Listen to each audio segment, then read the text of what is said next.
Welcome to Bite at a Time Books Behind the Story, where we answer the questions you have about your favorite classic authors.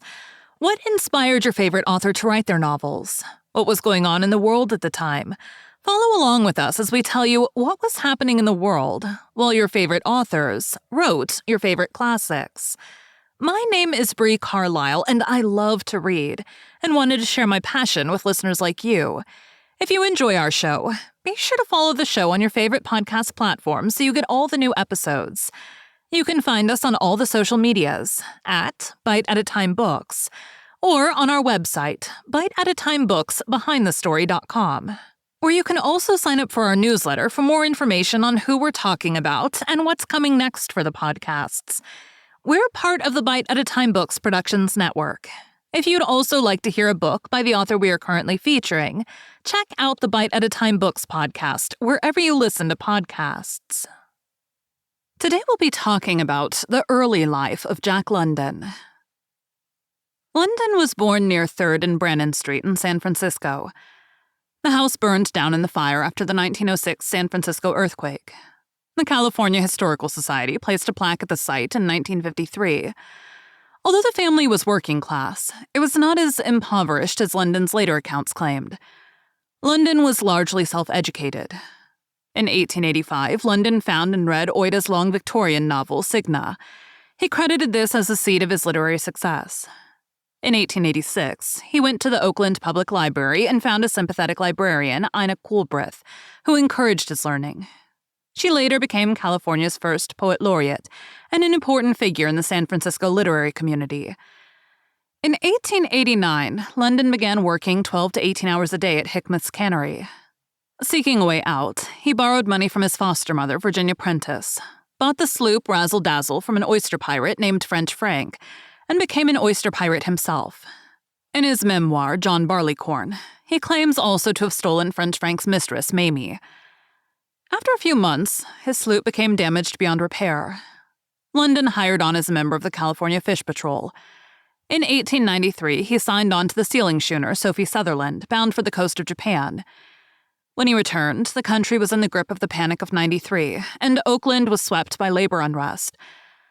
After grueling jobs in a jute mill and a street railway power plant, London joined Coxey's army and began his career as a tramp. In 1894, he spent 30 days for vagrancy in the Erie County Penitentiary at Buffalo, New York. In The Road, he wrote, "Manhandling was merely one of the very minor unprintable horrors of the Erie County pen. I say unprintable. And, in justice, I must also say undescribable. They were unthinkable to me until I saw them, and I was no spring chicken in the ways of the world and the awful abysses of human degradation. It would take a deep plummet to reach bottom in the Erie County pen, and I do but skim lightly and facetiously the surface of things as I there saw them."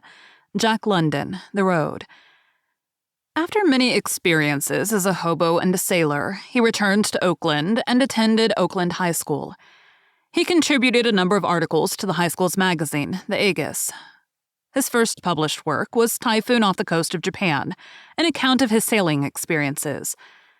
As a schoolboy, London often studied at Heinhold's First and Last Chance Saloon, a portside bar in Oakland. At 17, he confessed to the bar's owner, John Heinold, his desire to attend university and pursue a career as a writer. Heinold lent London tuition money to attend college. London desperately wanted to attend the University of California, located in Berkeley. In 1896, after a summer of intense studying to pass certification exams, he was admitted. Financial circumstances forced him to leave in 1897, and he never graduated. No evidence has surfaced that he ever wrote for student publications while studying at Berkeley. While at Berkeley, London continued to study and spend time at Heinold's Saloon, where he was introduced to the sailors and adventurers who would influence his writing. In his autobiographical novel, John Barleycorn, London mentioned the pub's likeness 17 times. Heinold's was the place where London met Alexander McLean, a captain known for his cruelty at sea.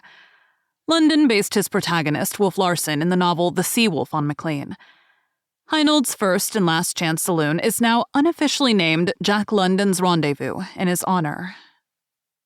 Thank you for joining Bite at a Time Books Behind the Story today, while we answer the questions you have about one of your favorite classic authors. Again, my name is Bree Carlile. And I hope you come back next time when we answer more questions about one of your favorite classic authors. If you enjoyed our show, be sure to follow us so you get all the new episodes.